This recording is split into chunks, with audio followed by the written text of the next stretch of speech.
Shalom, Sobat Prestasi dan pemirsa Bubble TV yang dikenan Tuhan dimanapun Anda berada hari ini. Senang sekali kami boleh menyapa Anda kembali di 107.7 FM radio kesayangan kita bersama Prestasi ya. Sobat Prestasi dan pemirsa Bubble TV, hari ini acara kita adalah Understanding More. Memang kita ini setia menemani Anda semua setiap Kamis ya, juga Senin. Nah, hari ini di studio ini sudah hadir narasumber tetap kita, yaitu Bapak Pendeta Dr. Poltak YP Sibarani. Shalom Pak, apa kabar Pak? Shalom juga Pak, kabar baik seperti biasanya. Tuhan selalu menyertai kita selalu ya Pak ya. Menyertai. Ya, juga ada Bapak Evangelis Dani Chandra. Pak Dani, apa kabar Pak? Ya, baik Pak. Sehat ya Pak? Sehat puji Tuhan Pak. Haleluya. Juga Pak Edi Sendi. Pak Edi Sendi, gimana kabarnya Pak? Kabar baik Pak, shalom ya. Pak. Hari ini kita mau bincang-bincang nih. Dasarnya adalah dari 2 Petrus pasal 3 ayat 1 sampai ayat 16 ya Pak Pendeta ya. 2 Petrus pasal 3 ayat 1 sampai 16. Akan tetapi sebelum kita mulai lebih lanjut, mari kita berdoa lebih dahulu. Saya akan memimpin doa untuk kita. Tuhan Allah Bapa yang mengasihi kami mau merenungkan firman Tuhan. Kami menyadari tanpa pimpinan Tuhan, tanpa tuntunan Roh Kudus, kami tidak bisa melakukan apa-apa. Karena itu berkatilah kami, hamba-hambamu ini, juga dengan Sobat Prestasi semua dimanapun mendengarkan kami. Kiranya rahmat Tuhan, berkat Tuhan, pengertian yang dari Tuhan saja, biar ada pada kami. Hambamu juga Bapak Pendeta Dr. Poltak YP Sibarani. Dalam nama Tuhan Yesus, biar perbincangan kami hari ini sungguh-sungguh menjadi berkat. Terpuji nama Tuhan sekarang selamanya. Haleluya. Amin. Amin. Amin. Ya, Sobat Prestasi dan pemirsa Bubble TV, acara ini merupakan persembahan dari STT Lintas Budaya Jakarta atau sering disingkat juga STTLB. Ya, kampus kita di Kelapa Gading. Bekerja sama dengan GKRI Jemaat Jakarta Breakthrough Community atau juga sering disebut JBC. Jadi hari ini sungguh suatu kesempatan yang indah kita sebenarnya bisa bersama-sama merenungkan firman Tuhan. Nah, kalau kita membaca teks 2 Petrus pasal 3 ayat 1 sampai 16 ini, isinya rupanya adalah tentang akhir zaman. Begitu ya Pak Pendeta ya? Betul. Tentang akhir zaman. Kalau Lembaga Alkitab Indonesia memberi judul Hari Tuhan, maka saya percaya perbincangan ini sebenarnya menarik sekali. Ya. Ada banyak pertanyaan dari sini nanti yang akan bisa kita gali ya Pak ya. Ada dua ya Pak. Ya. Mengenai akhir zaman dan mengenai zaman akhir. Akhir zaman dan zaman akhir rupanya berbeda itu ya. Ya, berkaitan tetapi berbeda. Ya. Ada orang yang mungkin nggak mengerti bedanya itu Pak. Oh ya. Di sini kita harus bisa paling tidak di awal ini bisa harus memberikan penjelasan tentang itu rupanya Pak. Ya, boleh juga. Ya, jadi sebenarnya apa yang bisa kita jelaskan tentang akhir zaman dan zaman akhir itu Pak? Apa yang berkaitannya dan apa pula perbedaannya? Ya, saya usulkan kita membaca dulu. Boleh, kita baca dulu ya. Surat 2 Petrus pasal 3 ayat 1 sampai 16. Saya bacakan ya. Ya. Demikian bunyinya. Saudara-saudara yang kekasih, ini sudah surat yang kedua yang kutulis kepadamu. Di dalam kedua surat itu, aku berusaha menghidupkan pengertian yang murni oleh peringatan-peringatan, supaya kamu mengingat akan perkataan yang dahulu telah diucapkan oleh nabi-nabi kudus, dan mengingat akan perintah Tuhan dan juru selamat yang telah disampaikan oleh rasul-rasulmu kepadamu. Yang terutama harus kamu ketahui ialah bahwa pada hari-hari zaman akhir akan tampil pengejek-pengejek dengan ejekan-ejekannya, yaitu orang-orang yang hidup menuruti hawa nafsunya. Kata mereka, di manakah janji tentang kedatangannya itu? Sebab sejak bapa-bapa leluhur kita meninggal, segala sesuatu tetap seperti semula pada waktu dunia diciptakan. Mereka sengaja tidak mau tahu bahwa oleh firman Allah langit telah ada sejak dahulu, dan juga bumi yang berasal dari air dan oleh air, dan bahwa oleh air itu bumi yang dahulu telah binasa dimusnahkan oleh air bah. Tetapi oleh firman itu juga langit dan bumi yang sekarang terpelihara dari api dan disimpan untuk hari penghakiman dan kebinasaan orang-orang fasik. Akan tetapi saudara-saudaraku yang kekasih, yang satu ini tidak boleh kamu lupakan, yaitu bahwa di hadapan Tuhan satu hari sama seperti 1000 tahun, dan 1000 tahun sama seperti satu hari. Tuhan tidak lalai menepati janjinya, sekalipun ada orang yang menganggapnya sebagai kelalaian. Tetapi Tuhan sabar terhadap kamu, karena Tuhan menghendaki supaya jangan ada yang binasa, melainkan supaya semua orang berbalik dan bertobat. Tetapi hari Tuhan akan tiba seperti pencuri. Pada hari itu langit akan lenyap dengan gemuruh yang dahsyat, dan unsur-unsur dunia akan hangus dalam nyala api, dan bumi dan segala yang ada di atasnya akan lenyap. Jadi jika segala sesuatu ini akan hancur secara demikian, betapa suci dan salehnya kamu harus hidup, yaitu kamu yang menantikan dan mempercepat kedatangan hari Allah. Pada hari itu langit akan binasa dalam api, dan unsur-unsur dunia akan hancur karena nyalanya. Tetapi sesuai dengan janjinya, kita menantikan langit yang baru dan bumi yang baru, di mana terdapat kebenaran. Sebab itu saudara-saudaraku yang kekasih, sambil menantikan semuanya ini, kamu harus berusaha supaya kamu kedapatan tak bercacat dan tak bernoda di hadapan Tuhan dalam perdamaian dengan Dia. Anggaplah kesabaran Tuhan kita sebagai kesempatan bagimu untuk beroleh selamat. Seperti juga Paulus, saudara kita yang kekasih, telah menulis kepadamu menurut hikmat yang dikaruniakan kepadanya. Hal itu dibuatnya dalam semua suratnya apabila ia berbicara tentang perkara-perkara ini. Dalam surat-suratnya itu ada hal-hal yang sukar difahami, sehingga orang-orang yang tidak memahaminya dan yang tidak teguh imannya memutarbalikannya menjadi kebinasaan mereka sendiri, sama seperti yang juga mereka buat dengan tulisan-tulisan yang lain. Amin. Amin. Amin. Ya, Pak Pendeta, ini nampaknya adalah sungguh-sungguh merupakan surat dari Petrus ya, Pak ya. Betul. Di ayat 1 itu kan dia berkata, ini sudah surat yang kedua yang kutulis kepadamu. Berarti dia sedang menulis kepada umat yang dia kenal nampaknya. Nah, mungkin lebih awal nampaknya lebih baik kalau kita tahu, Pak, kira-kira apa alasan Petrus menulis surat ini? Ya, banyak perbincangan seputar zaman akhir atau akhir zaman mengemuka pada zaman Rasul Petrus hidup, khususnya pada saat itu ya. Jadi sang Rasul merasa perlu memberikan pengarahan kepada gereja. Apa yang dimaksud dengan surat Petrus 1 dan 2 Petrus adalah surat-surat umum, kategori surat-surat umum, general letters. Yeah.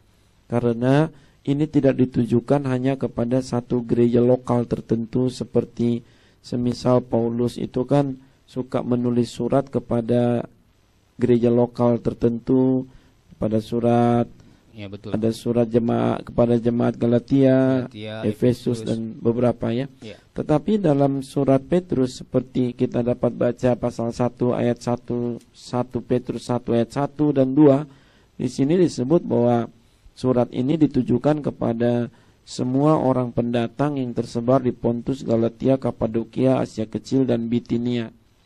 Pendatang-pendatang ini maksud di sini adalah ayat 2 disebut orang-orang yang dipilih sesuai dengan rencana Allah Bapa kita dan yang dikuduskan oleh Roh Kudus supaya taat kepada Yesus Kristus dan menerima percikan darahnya.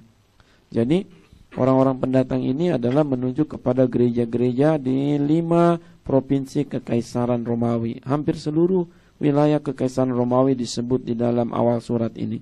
Maka disebut seluruh gereja disapa beliau. General letters. kepada semua umat Tuhan, supaya umat Tuhan ini betul-betullah memahami duduk perkara mengenai zaman akhir dan hubungannya dengan akhir zaman, hari Tuhan yang sudah semakin mendekat. Ya. Sehingga mereka tidak digoncangkan atau diombang-ambingkan oleh berbagai pengajaran yang menyimpang seputar hal ini. Seputar hal itu.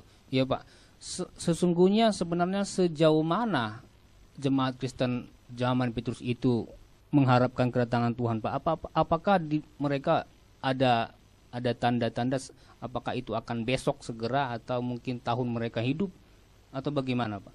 Ya, sebenarnya justru beragam pandangan mengenai zaman akhir ataupun akhir zaman di dalam zaman Rasul Petrus ini.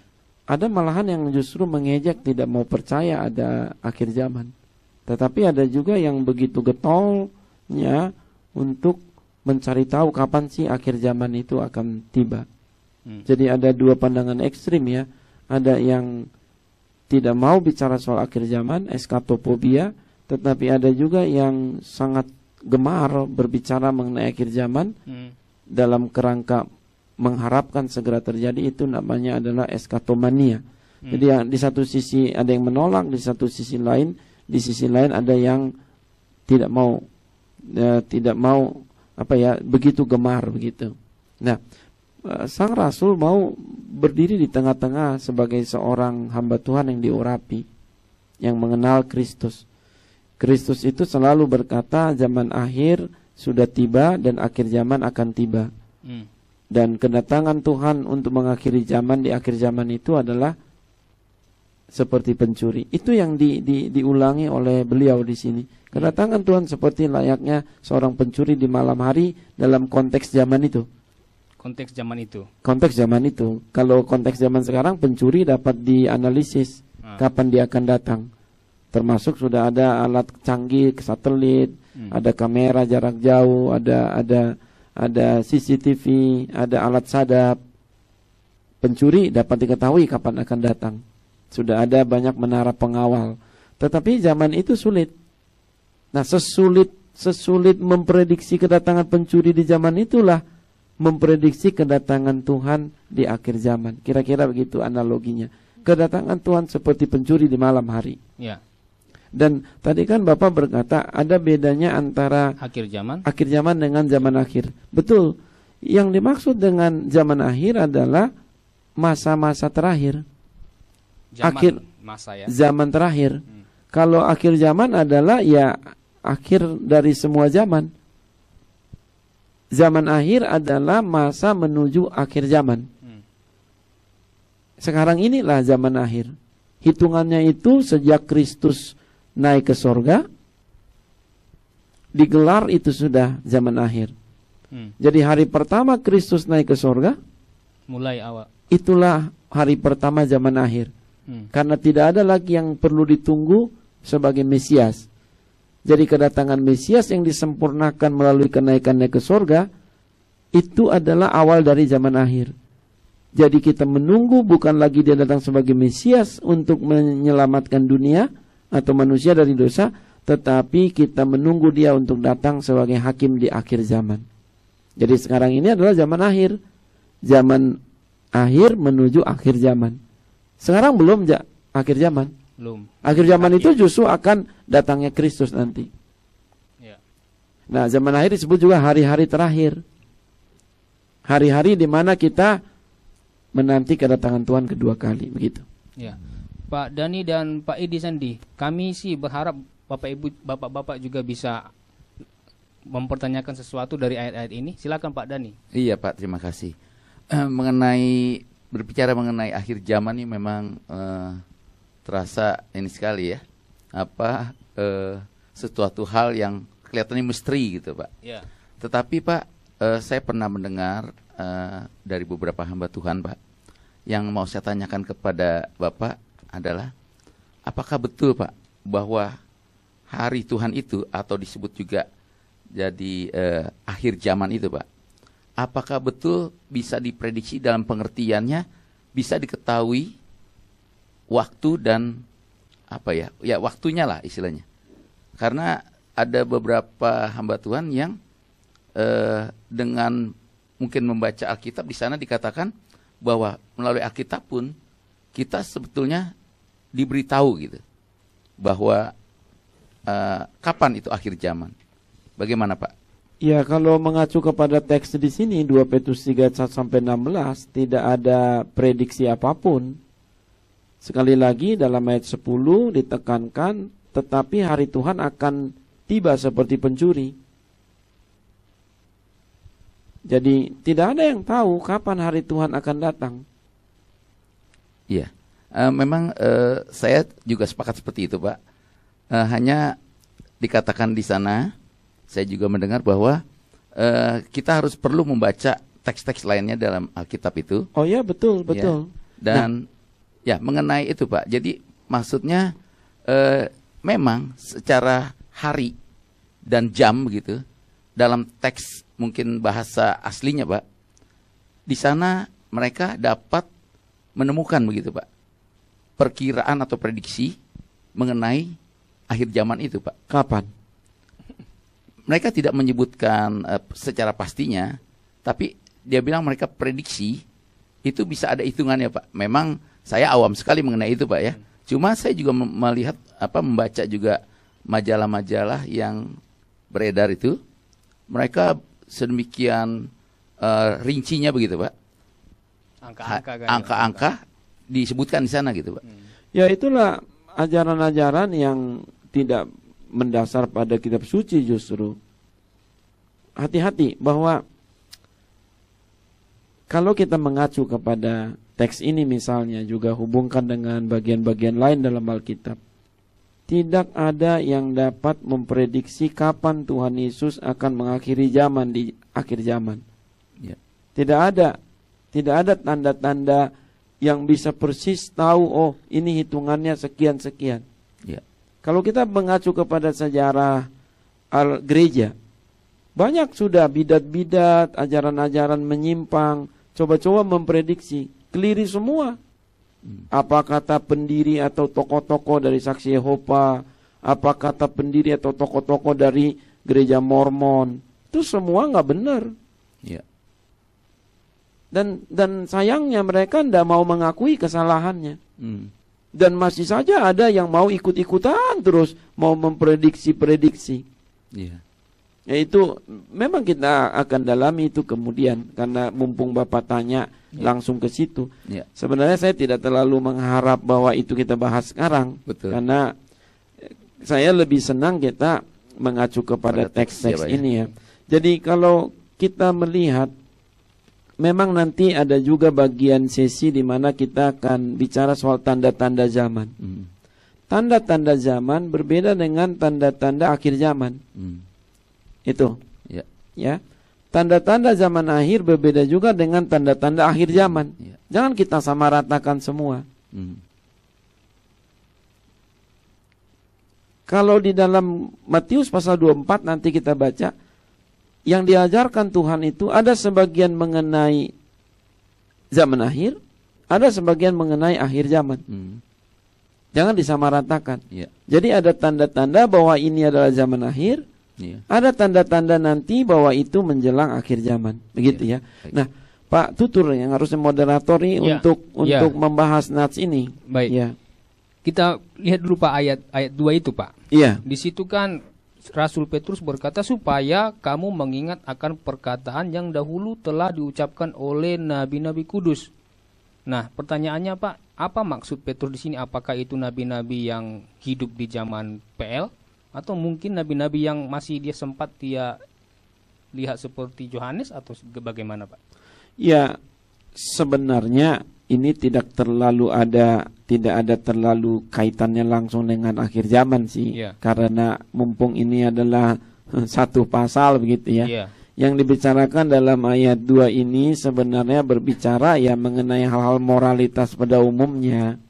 Supaya kamu mengingat akan perkataan yang dahulu telah diucapkan oleh nabi-nabi kudus, dan mengingat akan perintah Tuhan dan juru selamat yang telah disampaikan oleh rasul-rasulmu kepadamu. Ini berhubungan dengan ayat 1-nya. Sebenarnya tadi saya lebih senang kita baca mulai ayat 3 sih, kalau mau lebih khusus bicara soal hari Tuhan. Hari Tuhan akhir zaman atau itu. akhir zaman. Tapi tidak apa-apa karena kita sudah keburu baca ayat 1 dan 2. Ya. Saya baca ulang ayat 1 dan 2. Apa sih isinya ini? Saudara-saudara yang kekasih, ini sudah suratku yang kedua yang kutulis kepadamu. Di dalam kedua suratku itu aku berusaha menghidupkan pengertian-pengertian yang murni oleh peringatan-peringatan, supaya kamu mengingat akan perkataan yang dahulu telah diucapkan oleh para nabi kudus, dan mengingat akan perintah Tuhan dan juru selamat yang telah disampaikan oleh rasul-rasulmu kepadamu. Jadi ini ajaran-ajaran umum kekristenan, mulai dari ajaran para nabi. Itulah yang dibahas oleh Petrus. surat 1 Petrus. Oke. Atau oleh Rasul Petrus dalam surat yang pertama. Ajaran para nabi, ajaran Kristus oleh para rasulnya, itu yang dibahas. Itu. Nah, barulah ayat 3 ini yang lebih menjadi urusan kita. Ini ada mulai dari sini soal hari Tuhan. Yang terutama harus kamu ketahui ialah bahwa pada hari-hari zaman akhir akan tampil pengejek-pengejek dengan ejekan-ejekannya, yaitu orang yang hidup menurut hawa nafsunya. Jadi akan muncul di zaman akhir para pengejek yang mempertanyakan ayat 4, mempertanyakan soal keabsahan berita akhir zaman. Di manakah janji tentang kedatangannya itu? Sebab sejak bapak-bapak leluhur kita meninggal, segala sesuatu tetap saja sama seperti semula pada waktu dunia diciptakan. Jadi mereka ini adalah orang-orang yang mengejek, mempertanyakan. Mereka menganggap berita akhir zaman itu nggak benar. Doktrin mengenai akhir zaman itu nggak ada. Itu bualannya orang Kristen, bualannya pendeta Kristen, bualannya gereja.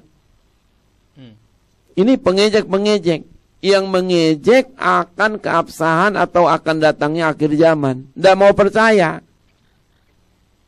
Memang di dalam Alkitab, lalu dilanjut dalam sejarah gereja, banyak ajaran-ajaran yang dapat dikategorikan sebagai pengejek akan adanya akhir zaman. Ini.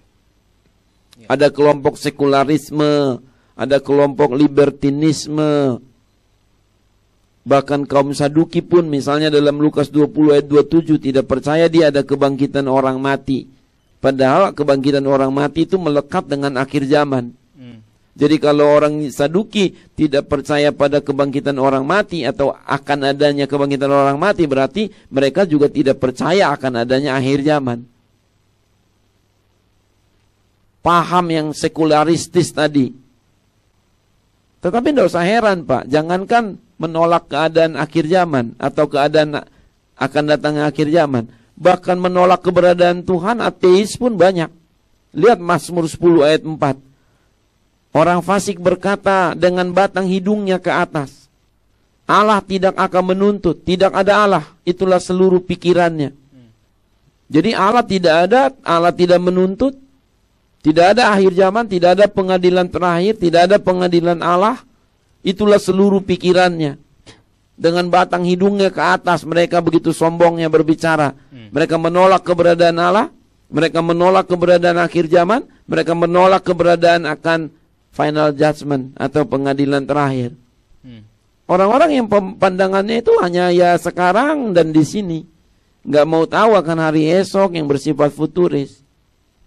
Orang-orang akan banyak tampil di zaman akhir yang mempertanyakan keabsahan akan datangnya akhir zaman. Apakah itu artinya mereka juga tidak percaya akan adanya neraka dan surga, Pak? Termasuk, karena itu adalah satu paket. Satu paket, tidak dapat dibicarakan soal surga dan neraka kalau tidak dibicarakan juga soal akhir zaman.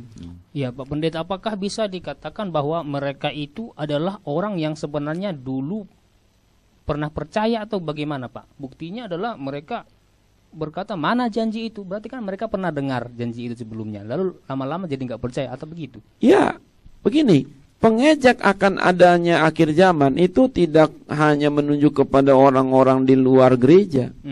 Bisa juga di dalam gereja. Sama, siapa sangka orang Saduki pemimpin agama Yahudi, kok bisa begitu kokohnya pandangan mereka, berkata tidak ada kebangkitan orang mati, bahkan tidak ada malaikat, kata mereka. Semua omong kosong tuh katanya. Orang-orang Saduki itu pemimpin-pemimpin agama juga loh. Bahkan sebagian juga adalah ahli Taurat. Tapi mereka bisa tidak percaya ada malaikat, bisa tidak percaya ada kebangkitan orang mati. Coba lihat Lukas 20 ayat 27. Ini sebagai gambaran.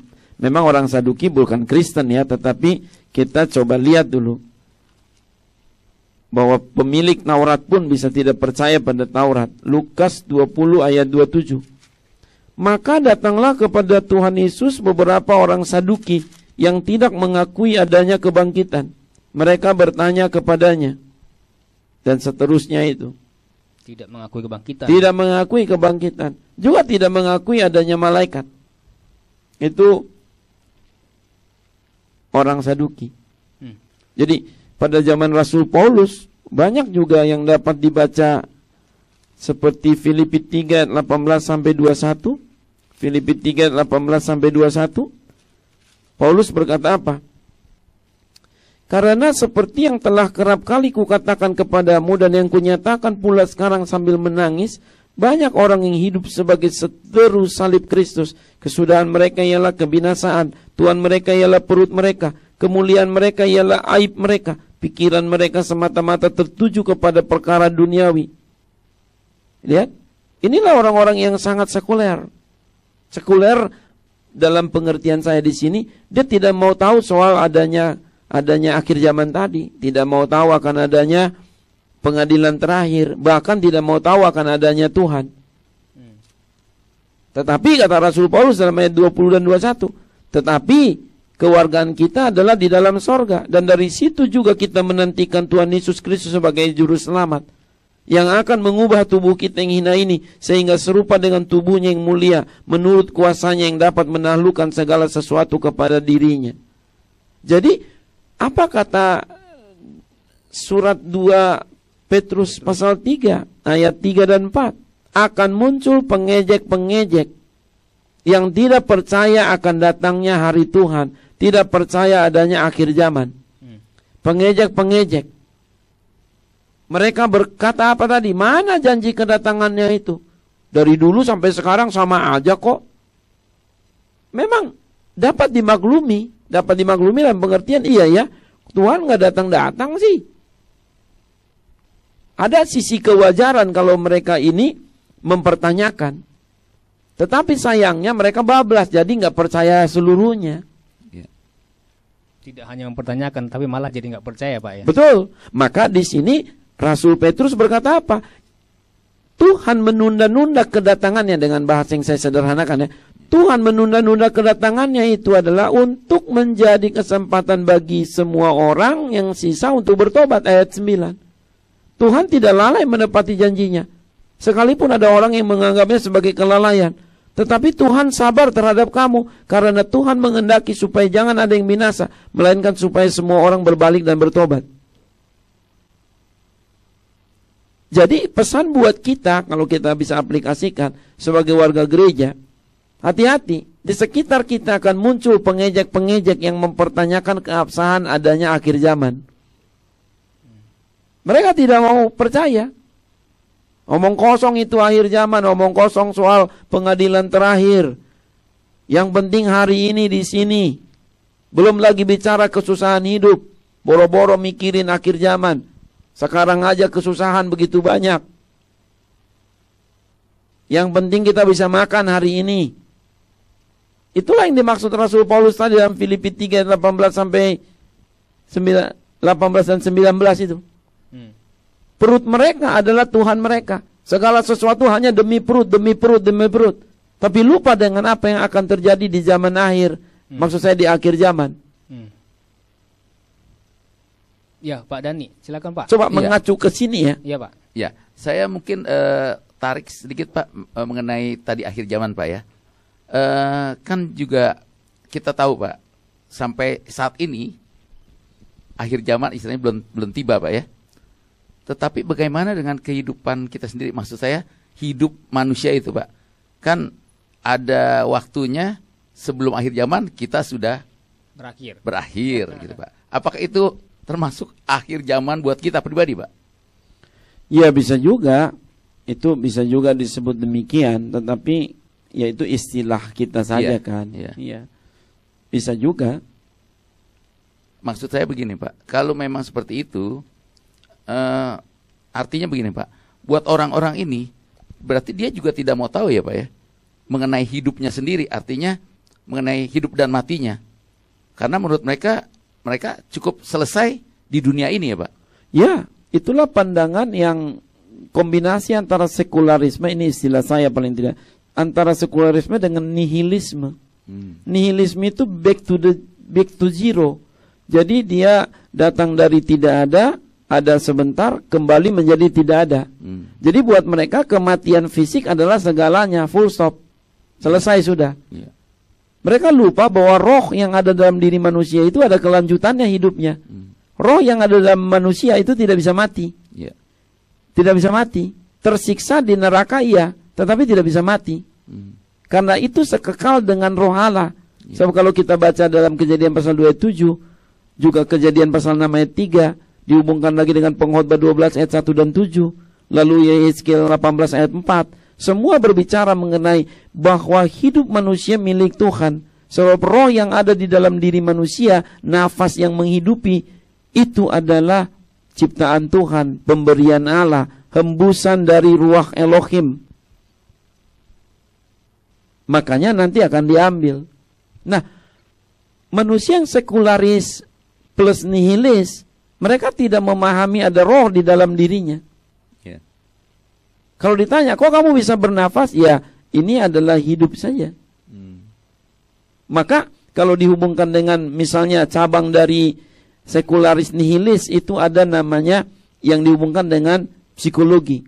Yeah. Nah, para psikiater banyak yang tidak mau menerima ada roh dalam diri manusia, tapi hanya sebatas jiwa. Yeah. Jadi mereka tidak terlalu peduli dengan bicara soal spirit. Tidak peduli bicara soal apa, soal pneuma. Tapi mereka hanya bicara soal suke, jiwa. Dari kata Yunani. Jadi mereka lihat ya, manusia itu hanya terdiri dari jiwa dan tubuh. Tetapi Alkitab berkata tidak hanya dari jiwa dan tubuh, tapi juga roh, jiwa dan tubuh. Malah yang lebih penting adalah bukan jiwa menurut Alkitab, roh dan tubuh. Sebab jiwa itu muncul kemudian hasil interaksi antara roh dengan tubuh dan alam sekitar. Jiwa itu kan adalah sesuatu yang muncul kemudian. Contoh, kalau Anda cubit saya, punya tubuh atau kulit, saya rasa sakit. Yeah. Rasa sakit itulah bagian dari kejiwaan. Itu adalah hasil interaksi roh saya yang hidup itu dengan tubuh saya yang mati. Yeah.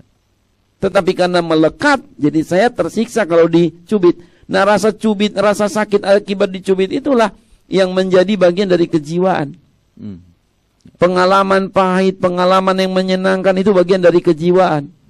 Dan itu dinamis muncul kemudian. Tetapi yang diciptakan Allah secara seutuhnya itu adalah roh, jiwa dan tubuh. Jiwa kemudian secara fenomena dia, berkembang dia. Yeah. Nah, roh itu tidak bisa mati.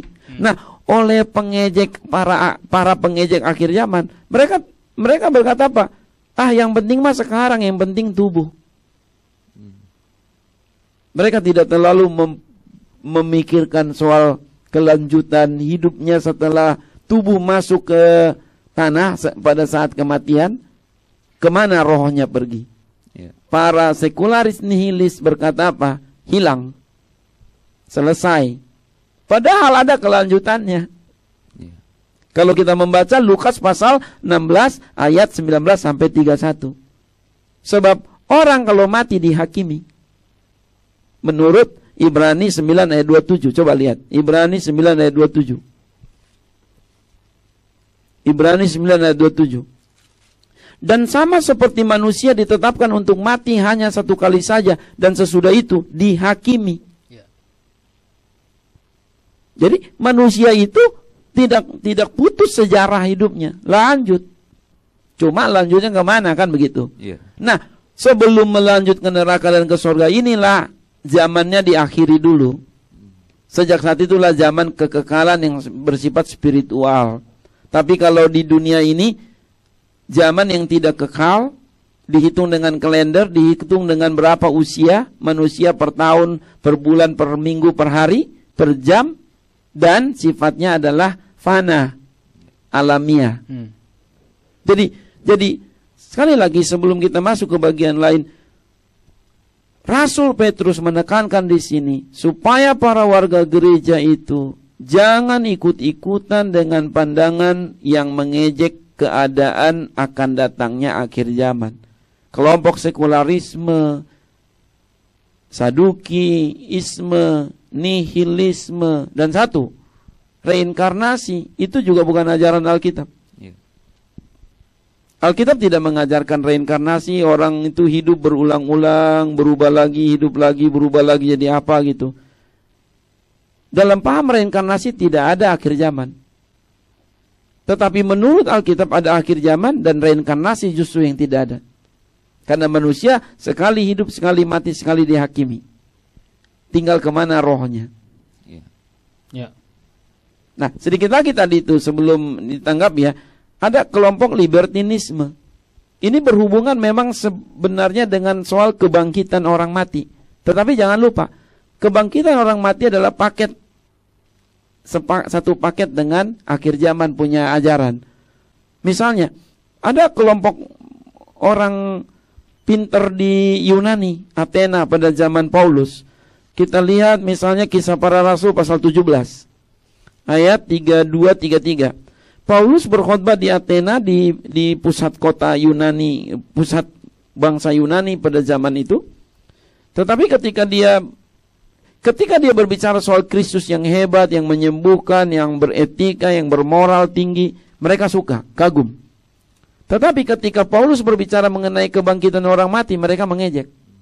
Saya bacakan ya. Kisah Rasul 17 ayat 32. Dari ayat 31. Karena Kristus telah menetapkan suatu hari pada waktu, karena Allah telah menetapkan suatu hari pada waktu mana Ia dengan adil akan menghakimi dunia oleh seorang yang telah ditentukannya. Sesudah Ia memberikan kepada semua orang suatu bukti tentang hal itu dengan membangkitkan Kristus dari antara orang mati. Ketika mereka mendengar tentang kebangkitan orang mati, maka ada yang mengejek, ada yang lain berkata, lain kali saja kami mendengar engkau berbicara tentang hal itu. Jadi ada orang yang tidak percaya dengan kebangkitan orang mati. Satu orang saja orang mati bangkit dia nggak percaya, apalagi kebangkitan bersama-sama di akhir zaman. Maka tidak terlalu mudah bagi para rasul seperti Paulus untuk berbicara mengenai akhir zaman dengan benar pada zaman mereka. Maka muncul pengejek-pengejek. Nah, ini yang mau diantisipasi oleh para rasul. Jangan kamu ikut-ikutan. Miliki penantian yang benar akan akhir zaman. Itu pesan pertama. Ya, Pak Edi nampaknya ada tanggapan Pak. Silakan Pak. Sebelum Pak Pendeta masuk ke bagian yang lain Pak, dari awal tadi waktu Bapak ingin menyampaikan firman tentang akhir zaman, dan firman yang diangkat adalah 2 Petrus 3 nih Pak. Kenapa nggak diambil yang diangkat itu dari Wahyu Pak? Apa yang ingin Bapak highlight dan apa gitu Pak? Apakah berbeda atau tidak ada yang berbeda Pak? Itu yang pertama. Kemudian yang kedua adalah kalau kita lihat di judul perikopnya Pak, ini kan hari Tuhan Pak. Nah, pertanyaan saya, hari Tuhan itu kan semua tuh hari Tuhan Pak, dari mulai penciptaan sampai nanti akhir. Nah, yang dimaksud apa nih Pak gitu loh Pak? Hari Tuhan gitu. Kenapa harus hari Tuhan? Kenapa tidak ada hari titik-titik-titik Tuhan, lebih menjelaskan gitu Pak? Begitu aja sih Pak. Ya, untuk yang pertama itu ya, hal itu menunjukkan bahwa berbicara mengenai akhir zaman tidak berkonotasi hanya urusannya kitab Wahyu. Kitab Wahyu memang berbicara juga soal akhir zaman, tetapi bukan kitab Wahyu satu-satunya yang berbicara mengenai akhir zaman dalam Alkitab. Bahkan kitab Wahyu tidak hanya berbicara soal akhir zaman. Semisal kita lihat pasal pertama itu kan ada 22 pasal kitab Wahyu. Pasal pertama adalah perkenalan. Pasal 2 dan 3 justru bicara yang lebih serius. Pusat dari kitab Wahyu sebenarnya pasal 2 dan pasal 3. Oh. Bagaimana ditegur 7 gereja yang sudah menyimpang di Asia. Iya. Dan kita tidak boleh tutup mata untuk teguran itu. Sebab gereja yang sudah menyimpang tidak siap lagi dia mengikuti akhir zaman. Tetapi gereja yang berhati-hati di zaman akhir, mereka akan siap menghadapi akhir zaman. Jadi baca kitab Wahyu itu memang harus seutuhnya. Iya. Kembali, adalah benar bahwa kitab Wahyu juga berbicara mengenai akhir zaman.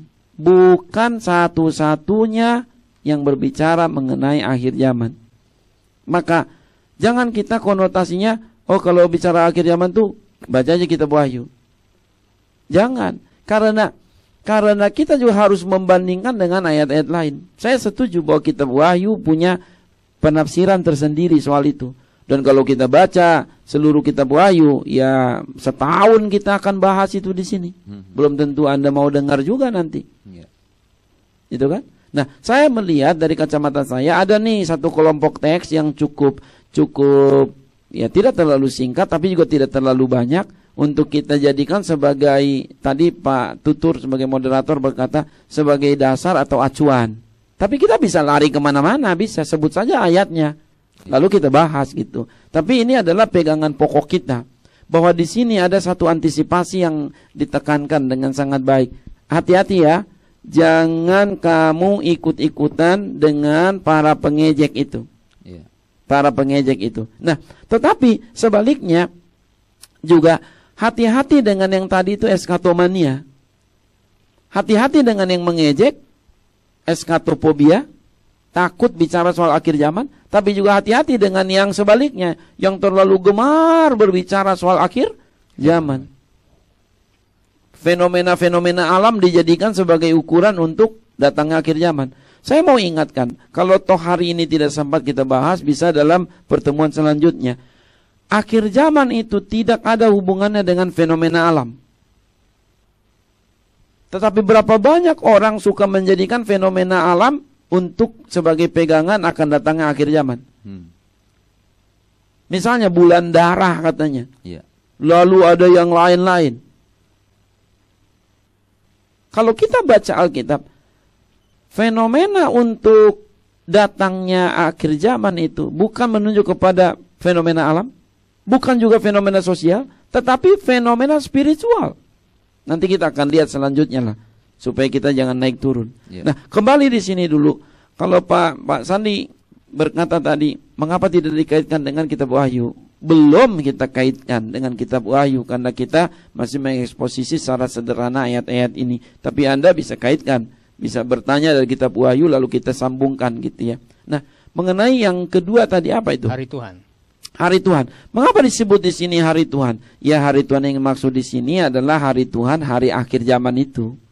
Secara khusus. Memang ada ide-ide tersendiri mengenai hari Tuhan. Itu menunjuk kepada Maranatha, kedatangan Tuhan kedua kalinya. Itu hari Tuhan. Nah, semua hari adalah harinya Tuhan. Hari Senin, hari Selasa, hari Rabu, hari Kamis, Jumat, Sabtu, Minggu adalah harinya Tuhan. Ya, tetapi maksudnya di sini secara teologis ada istilah perjanjian baru yang dikembangkan para rasul, Petrus, Paulus bicara soal hari Tuhan. Harinya Tuhan. Itu menunjuk kepada kedatangan Tuhan pada hari itu. Pak, satu lagi Pak, untuk meluruskan pengertian saya nih Pak. Saya baca dari ayat 10 ya Pak ya. Iya. Tetapi hari Tuhan akan tiba seperti pencuri. Pada hari itu langit akan lenyap dengan gemuruh yang dahsyat dan unsur-unsur dunia akan hangus dan seterusnya Pak ya. Tadi Bapak kan berkata bahwa fenomena alam tidak ada kaitannya dengan akhir zaman Pak ya. Maksudnya juga mungkin fenomena alam itu adalah tanda-tanda kita di zaman akhir, maksud Bapak begitu. Apakah ayat ini berkata seperti itu Pak? Iya. Tetapi hari Tuhan akan tiba seperti pencuri.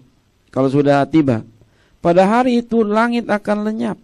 Lenyap sudah. Ya, berarti akhir zamannya Pak ya? Itu akhir zaman, bukan tanda-tanda menuju akhir zaman. Beda Pak. Ya. Jadi istilahnya kita tidak punya kesempatan lagi. Tidak, udah ya. Kita udah diangkat. Kan ada nanti tahapan-tahapan bagaimana kita diangkat. Kalau Anda percaya pada kerajaan 1000 tahun, pengangkatan itu. Iya, iya. Panjang ini urusannya, soal akhir zaman ini panjang nih Pak. Iya. Ini belum tentu selesai 4 kali pertemuan. Iya, karena saya selalu memperhatikan ayat 10 ini, Pak. Ini nanti akan kita bahas lagi. Iya. Kita akan bahas ayat 10 ini. Iya. Nah, jadi yang cukup diingatkan di sini dulu adalah Petrus berkata, milikilah penantian yang benar. Tetaplah kamu percaya bahwa akhir zaman itu akan datang. Jangan kamu goyah dalam pengharapanmu. Jangan kamu ikut-ikutan dengan para pengejek itu. Betul, memang Tuhan kok lama sekali akan datang. Tetapi coba pahami ada apa di balik itu. Toh Tuhan juga belum pernah berjanji bahwa dia akan datang tahun sekian, abad kesekian. Jadi bukan salahnya Tuhan kalau dia belum datang. Kira-kira seperti itu maksudnya. Ya. Jangan kamu ikut-ikutan dengan yang lain. Kamu harus tetap percaya. Tolak sekularisme, libertinisme, paham sadukiisme, nihilisme, dan reinkarnasi. Tolak eskatofobia, tapi juga sama tolaknya dengan eskatomania. Jangan apa-apa kita dibawa kepada pemahaman akhir zaman. Seminar selalu akhir zaman, khotbah selalu akhir zaman. Itu adalah ciri-ciri eskatomania. Terus dia coba ukur-ukur, hitung-hitung, dia buat peta, dia hitung-hitung. Nah, hati-hati. Mau apa nih? Kalau saya secara pribadi tidak mewakili siapa-siapa. Ini adalah ciri-ciri eskatomania. Dan eskatomania belum tentu akan membangun iman.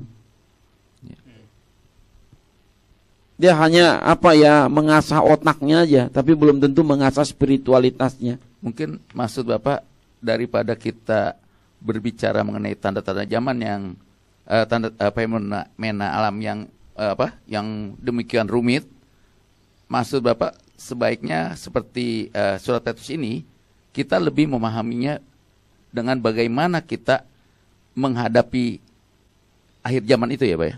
Ya, coba kita baca Matius 24 ayat 42. Matius 24 ayat 42. Dikatakan di sini, karena itu berjaga-jagalah, sebab kamu tidak tahu pada hari mana Tuhanmu datang. Matius 24 ayat 42. Karena itu berjaga-jagalah, sebab kamu tidak tahu pada hari mana Tuhanmu datang. Ini bicara soal kedatangan di akhir zaman. Kamu tidak tahu. Kan Tuhan Yesus itu berapa kali didesak tuh? Ya. Kapan? Aku tidak tahu. Anak tidak tahu, hanya Bapa yang tahu. Nah, nanti saya punya interpretasi tersendiri soal itu. Yeah. Tapi jangan sekarang dulu, supaya Anda mau dengar terus gitu ya. Yeah. Kecuali udah dari tadi udah tidur gitu ya. Karena itu berjaga-jagalah, sebab kamu tidak tahu pada hari mana Tuhanmu akan datang. Sama ini dengan 2 Petrus 3 ayat 10. Jadi saat Rasul Petrus hanya mengulangi ajaran Kristus. Yeah. Betul ya? Soal mengapa tidak boleh mengikuti ajaran para pengejek, tetapi juga jangan kita jadi terlalu mau tahu harinya, karena tidak ada celah untuk mengetahui itu. Tidak ada. Ya, ada yang berkata ya bisa dengan doa, ya silakan saja berdoa. Tapi saya tidak pernah berdoa Tuhan kapan akhir zaman akan tiba. Buat saya adalah masih banyak yang lebih patut didoakan. Seperti ada orang sakit, bagaimana didoakan. Doakan kapan Tuhan Yesus akan datang. Itu silakan saja, tapi saya tidak mau mengikuti ajaran begitu. Nah, coba lihat ini sekarang Matius pasal 24 mulai ayat 3, Pak. Matius 24 ayat 3. Matius 24 ayat 3 sampai ayat 14. Sampai ayat 14, ya. Di sini ada pembagian 2 tanda. Baik, begini bunyi firman Tuhan. Ketika Yesus duduk di atas bukit Zaitun, datanglah murid-muridnya kepadanya untuk bercakap-cakap sendirian dengan dia. Kata mereka, katakanlah kepada kami, bila manakah itu akan terjadi, dan apakah tanda kedatanganmu dan tanda kesudahan dunia? Jawab Yesus kepada mereka, waspadalah supaya jangan ada orang yang menyesatkan kamu. Ya, dengan ajarannya soal akhir zaman. Sebab banyak orang akan datang dengan memakai namaku dan berkata, akulah Mesias, dan mereka akan menyesatkan banyak orang. Kamu akan mendengar deru perang atau kabar-kabar tentang perang. Namun berawas-awaslah, jangan kamu gelisah, sebab semuanya itu harus terjadi, tetapi itu belum kesudahannya. Sebab bangsa akan bangkit melawan bangsa, dan kerajaan melawan kerajaan. Akan ada kelaparan dan gempa bumi di berbagai tempat. Akan tetapi semuanya itu barulah permulaan penderitaan menjelang zaman baru. Pada waktu itu kamu akan diserahkan supaya disiksa, dan kamu akan dibunuh, dan akan dibenci semua bangsa oleh karena namaku. Dan banyak orang akan murtad, dan mereka akan saling menyerahkan dan saling membenci.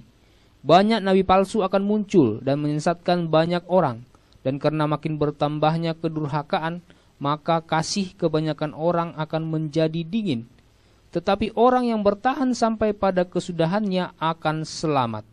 Dan Injil kerajaan ini akan diberitakan di seluruh dunia, menjadi kesaksian bagi semua bangsa. Sesudah itu barulah tiba kesudahannya. Ya, jadi kan kalau kita simak ya selama ini apa yang diajarkan dalam Alkitab itu kan ada tiga tanda-tanda nih. Ada tanda-tanda alam, peristiwa alam, ada tanda-tanda sosial, perseteruan bangsa-bangsa, fenomena sosial, tadi fenomena alam, tapi ada fenomena atau tanda-tanda yang sifatnya spiritual. Nah, saya melihat tanda-tanda alam tidak ada kaitannya dengan zaman akhir dan akhir zaman. Contoh, dulu kan ada tuh misalnya belalang datang ke satu daerah banyak sekali. Lalu dikatakan apa? Mau zaman akhir, mau akhir zaman nih. Setelah belalangnya pergi, lalu bilang apa? Nggak jadi akhir zaman. Nah, ini seperti itu. Jadi kita jadi bodoh jadinya, dibuat oleh ajaran-ajaran seperti itu. Terus nanti kekeringan di mana-mana. Mau akhir zaman nih. Terus nanti ada bom di mana-mana. Mau akhir zaman nih. Jadi kita jadi kecelek gitu. Akhirnya kita dibawa pada pemikiran yang keliru. Maka saya katakan akhir zaman tidak ada hubungannya dengan fenomena alam. Kalaupun dikatakan bumi akan hancur oleh api. Coba api dari mana? Baca ayat 12 tadi. Ini ditutup dulu sebentar, terbuka lagi. Lihat 2 Petrus pasal 3 ayat 12. Dari ayat 10 lalu ayat 12. Tolong baca. 2 Petrus pasal 3 ayat 10 dan 12. Tetapi hari Tuhan akan tiba seperti pencuri. Pada hari itu langit akan lenyap dengan gemuruh yang dahsyat, dan unsur-unsur dunia akan hangus dalam nyala api, dan bumi dan segala yang ada di atasnya akan hilang lenyap. Ayat 12 kalimat kedua. Pada hari itu langit akan binasa dalam api, dan unsur-unsur dunia akan hancur karena nyalanya. Ya, jadi bumi ini hancur bukan dari dalam, tapi dari luar bumi, karena akan juga semua antariksa habis. Api, istilah saya, api dari sorga, belerang dari sorga, semacam yang menghanguskan Sodom dan Gomora, semacam itu. Jadi jangan kita berpikir fenomena alam lah yang akan mengakhiri bumi. Kan kalau kita baca banyak sekali artikel-artikel ya, kok selalu dihubungkan dengan bumi, katanya neraka di dalam bumi, bumi akan hancur karena sudah tidak ada lagi air, ozon menipis. Keliru, tidak ada kaitan akhir zaman dengan fenomena alam. Karena bumi ini akan hancur dari atas. Ya. Terus ada yang berkata gini, dunia akan hancur kiamat kalau perang dunia ketiga. Karena diduga perang dunia ketiga mainannya nuklir, senjata kimia. Saya mau memberikan pengamatan begini. Katakanlah semua hulu nuklir diledakkan. Oke? Tapi tidak akan hancur bumi ini. Bumi ini punya imunitasnya sendiri, punya siklusnya sendiri. Mungkin sebagian atau belahan sebagian bumi, sebagian akan rusak ekosistemnya. Tapi tidak akan menghancurkan bumi. Anda tahu bumi ini berapa diameternya? Dan bumi ini disuplai air, udara. Itu bukan dari dalam bumi, dari atas bumi. Ada matahari, ada bintang, ada bulan. Yang terus membuat bumi ini hidup. Dan itu adalah suruhan Allah. Makanya di dalam Kejadian pasal 1 ayat 14 sampai 18. Coba lihat. Mengapa masih ada kehidupan? Kejadian 1 ayat 14-18. Pak Tutur. Kejadian 1 ayat 14-18. Berfirmanlah Allah, Jadilah benda-benda penerang pada cakrawala untuk memisahkan siang dari malam. Biarlah benda-benda penerang itu menjadi tanda yang menunjukkan masa-masa yang tetap dan hari-hari dan tahun-tahun. Dan sebagai penerang pada cakrawala, biarlah benda-benda itu menerangi bumi, dan jadilah demikian. Maka Allah menjadikan kedua benda penerang yang besar itu, yakni yang lebih besar untuk menguasai siang, dan yang lebih kecil untuk menguasai malam, dan menjadikan juga bintang-bintang. Allah menaruh semuanya itu di cakrawala untuk menerangi bumi, dan untuk menguasai siang dan malam, dan untuk memisahkan terang dari gelap. Allah melihat bahwa semuanya itu baik. Ya, jadi bumi ini ada sistem yang Tuhan beri dari atas, cakrawala. Kita sebut yang besar ini bintang, matahari. Lalu yang kita sebut yang kecil itu bulan. Itu kecanggihan pikirannya Allah. Jadi bumi ini tidak akan hancur dari dalam konteks akhir zaman. Jadi kalaupun ada perang, semua bangsa-bangsa perang, hulu nuklir diledakkan, lalu senjata kimia, bom atom dimainkan, bukan berarti bumi ini akan hancur dalam konteks kiamat. Mungkin satu area besar seperti semacam Asia akan kelaparan, akan terjadi tragedi seperti Hiroshima dan Nagasaki yang lebih meluas. Tetapi tidak berarti bumi akan hancur. Bagaimana nuklir bisa meledakkan bumi diameter begini rupa? Tidak ada teknologi manusia. Dan ingat, bumi ini punya sistem sendiri. Bumi hanya akan hancur kalau ada satu meteor dari atas atau ada sistem di antariksa yang Tuhan pakai menggoncangkan.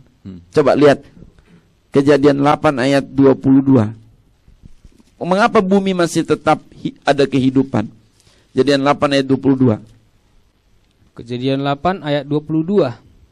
Selama bumi masih ada, takkan berhenti-henti musim menabur dan menuai, dingin dan panas, kemarau dan hujan, siang dan malam. Selama bumi masih ada, kan ada sistem. Jadi kita bicara soal akhir zaman. Tadi saya katakan apa? Akhir zaman tidak ada kaitannya dengan fenomena alam di bumi. Sebab hancurnya bumi dalam konteks akhir zaman itu datangnya api dari atas, bukan api dari dalam bumi, bukan api ciptaan Amerika atau negara-negara superpower, bukan karena hulu nuklirnya diledakkan, senjata kimia dimainkan, bom atom diturunkan, bukan. Makanya dikatakan oleh Tuhan Yesus tadi apa? Kalaupun ada perang antar bangsa, ingat itu belum kesudahannya. Itu baru permulaan. Itu baru permulaan dari zaman baru. Nah, zaman baru ini tergantung Anda mau bicara apa soal zaman baru itu. Jadi tidak ada kaitan fenomena alam dengan akhir zaman. Supaya kita jangan dibohong-bohongin, dibodoh-bodohi. Kan sekarang ini banyak sekali berita beredar, oh bumi akan hancur kiamat. Karena apa? Air sudah menipis, ozon menipis, segala macam. Perang nuklir akan terjadi. Bohong-bohong, itu bukan tanda-tanda akhir zaman menurut Alkitab. Ya Pak Pendeta, kita break sebentar ya Pak ya. Pak Dani juga dan Pak Edi, kita tetap di sini. Sobat Prestasi dan pemirsa Babel TV, kami sudah begitu hangat perbincangan ini, tetapi kami akan break sebentar untuk semua Sobat Prestasi dan pemirsa Babel TV mendengarkan beberapa informasi dari kami berikut ini. Tetap bersama kami. Ya, terima kasih masih bersama kami Sobat Prestasi dan pemirsa Babel TV di Understanding More, persembahan dari STT Lintas Budaya Jakarta bekerja sama dengan GKRI Jamaat Jakarta Breakthrough Community. Sobat Prestasi dan pemirsa Babel TV, informasi yang tentang SPM, Sekolah Pengkhotbah Modern, perlu kami tambahkan sedikit ya. Kita akan segera buka itu angkatan ke-19 ya Pak Pendeta ya. Angkatan ke-19 kita akan segera mulai, itu tepatnya hari Senin tanggal 21 September. Kelasnya kelas sore sekitar pukul 18.30. Ya, mohon maaf kalau ditunda beberapa hari ya. Seharusnya pada tanggal 7 ya Pak. Tanggal 7 yang lalu harusnya. Seharusnya memang kita rencanakan dibuka kemarin tanggal 7. Cuman karena kita kampus ada banyak kesibukan bulan ini ya, maka termasuk wisuda, Natalis, wisuda, dan ada seminar tanggal 19. Maka kelas SPM Sekolah Pengkhotbah Modern untuk angkatan ke-19 kita undur sampai tanggal 21 September. Jadi masih ada kesempatan sekitar beberapa hari ke depan untuk mendaftar. Silakan hubungi kami di STT Lintas Budaya atau nomor handphone kami, nomor telepon kami 021 4584 5975. 021 4584 5975. Iya. Itu tentang SPM. Lalu tentang seminar gratis. Seminar gratis kita STT Lintas Budaya akan mengadakan seminar tentang topiknya itu kekerasan seksual kepada anak-anak usia dini. Kita nanti akan dipimpin oleh narasumber seorang psikolog ya Pak ya, seorang ibu psikolog juga alumni kita. Nanti akan didampingi juga dengan dari masalah teologi oleh Bapak Pendeta Dr. Poltak YP Sibarani. Silakan bergabung bersama kami segera. Itu adalah tanggal 19 hari Sabtu pukul 9 pagi. Jadi ini pun perlu mendaftar karena kursi yang kita sediakan itu kita akan siapkan sesuai jumlah peserta yang sudah mendaftar. Jadi segera mendaftar ke nomor 021 4584 5975. Ini terbuka untuk umum, siapa saja boleh bergabung. Tidak mesti seorang pendeta, tetapi aktivis gereja, guru-guru sekolah minggu, ibu rumah tangga juga boleh. Silakan bergabung di seminar kami ini. Itu informasi yang kami perlu tambahkan. Baik, Pak Pendeta, kita lanjut ya. Hari ini kita bincang-bincang dari 2 Petrus pasal 3 ayat 1 sampai 16 tentang akhir zaman. Jadi begini, supaya lebih sederhana kita pahami, Rasul Petrus ini kan rasul yang diurapi, juga langsung jumpa dengan Tuhan Yesus. Nah, dia merasa digerakkan oleh Roh Kudus berbicara kepada jemaat melalui suratnya ini mengenai akhir zaman dan zaman akhir.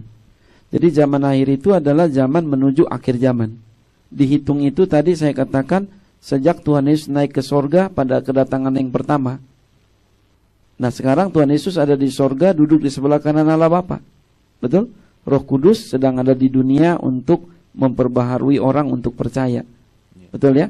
Nah, lalu nanti kedatangan Tuhan kedua kali itulah akhir zaman. Masa penantian terhadap akhir zaman itulah yang disebut zaman akhir.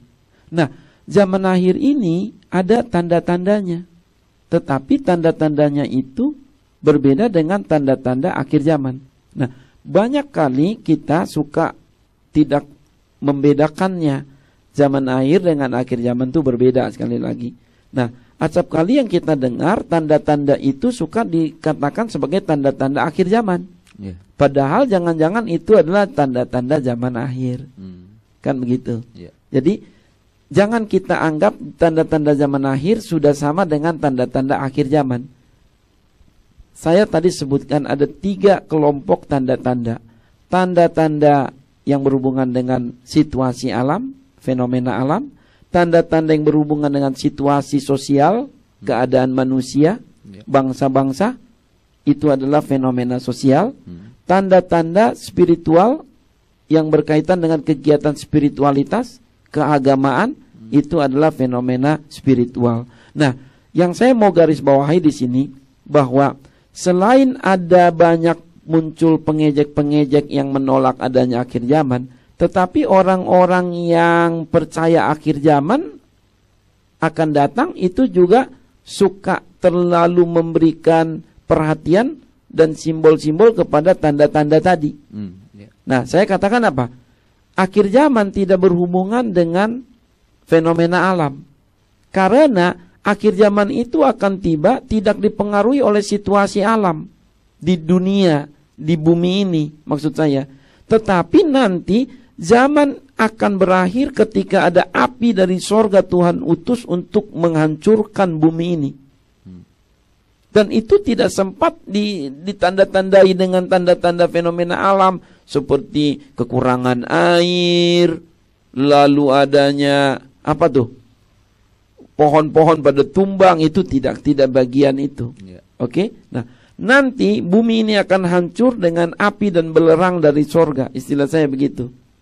Dari atas bumi yang akan menghancurkan juga sistem peredaran antariksa yang terkait pada bumi, hancur seluruhnya dalam 2 Petrus 3 ayat 10 dan 12 tadi.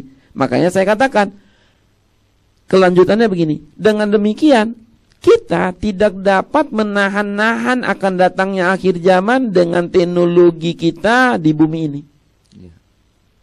Misalnya ada orang berpandangan, sudahlah kita bisa membuat akhir zaman tidak jadi datang atau lambat datang, kiamat akan lebih lama kalau kita atur bumi ini dengan baik. Ya. Supaya kembali ke nature, kehijauan, tanam pohon banyak, supaya apa itu? Siklus air lebih baik. Nah, mereka berpikir bahwa kalau sudah begitu kiamat gak jadi. Nah, ajaran Alkitab berbeda. Anda tidak bisa tahan-tahan datangnya akhir zaman kalau Tuhan sudah mau. Karena kedatangan Tuhan seperti pencuri di malam hari. Iya. Kan begitu.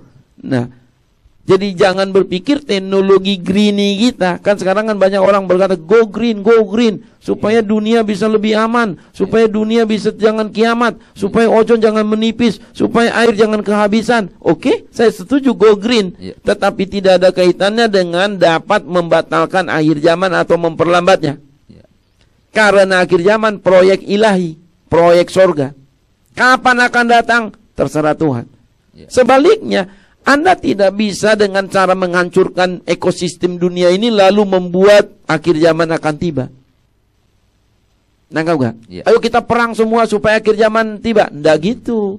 Sebab itu program dari Tuhan. Itu mengapa saya tadi coba mengatakan ini dan itu soal fenomena. Makanya dikatakan apa? Coba Matius 24 ayat yang ke-6. Kamu akan mendengar deru perang atau kabar-kabar tentang perang. Namun berawas-awaslah, jangan kamu gelisah, sebab semuanya itu harus terjadi, tetapi belum kesudahannya. Jadi fenomena sosial itu juga bukan bagian dari tanda-tanda akhir zaman. Yang menjadi tanda-tanda akhir zaman adalah fenomena spiritual. Contoh, di sini apa? Akan muncul orang-orang memakai nama Kristus, menyebut dirinya Mesias, ayat 5. Mereka akan menyesatkan banyak orang. Terus dalam ayat 9 pasal 24 Matius, pada waktu itu kamu akan diserahkan supaya disiksa, dan kamu akan dibunuh, dan akan dibenci semua bangsa oleh karena namaku. Betul? Ayat 11, banyak nabi palsu akan muncul dan menyesatkan banyak orang. Dan kasih makin bertambah dingin. Dan karena makin bertambahnya kedurhakaan, maka kasih kebanyakan orang akan menjadi dingin. Inilah tanda-tanda akhir zaman sebenarnya. Fenomena spiritual. Jadi semakin kuat tanda-tanda spiritual ini muncul, semakin dekat kesudahannya. Dan sekarang Anda lihat dah, sudah mulai kan? Sudah mulai orang berani mengaku sebagai Mesias. Sudah mulai muncul banyak nabi-nabi palsu muncul lagi. Pengajar-pengajar palsu. Kasih kebanyakan orang menjadi semakin dingin. Contoh, dulu kan kita begitu hormat sama orang tua. Dan orang tua begitu sayang sama anak. Kan ada dua nih. Anak hormat sama orang tua begitu sabar terhadap anaknya. Sekarang, di mana kasih bapak terhadap anaknya? Di mana kasih bapak terhadap anaknya? Anak ada yang dihajar, dilecehkan, diusir. Tetapi ada juga anak yang tidak hormat sama orang tuanya. Nah, dua-duanya ini tanda-tanda apa nih? Suami dulu begitu sayang sama istri. Istri begitu hormat pada suami. Tapi sekarang lihat. Raja-raja begitu sayang kepada rakyatnya. Rakyat pada hormat kepada rajanya. Tapi sekarang coba lihat. Ini fenomena spiritual. Dulu banyak agama, betul? Tetapi masih simbolnya jelas. Kalau sekarang udah pencampur adukan. Ini tanda-tanda spiritual. Fenomena spiritual. Inilah tanda-tanda akhir zaman. Lebih baik kita soroti itu, maksud saya, sebagai tanda-tanda akhir zaman, daripada menyoroti fenomena alam, fenomena sosial yang tidak terlalu alkitabiah kalau kita kembangkan. Karena apa tadi? Fenomena alam tidak ada kaitannya dengan kehancuran bumi dalam konteks akhir zaman. Ya, Pak, kita coba lihat kembali ke teks yang kita tadi baca ya sebagai dasar ya.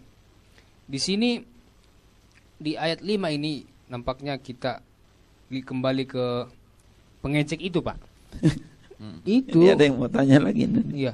Mereka sengaja tidak mau tahu. Ya. Ada kesengajaan rupanya, Pak.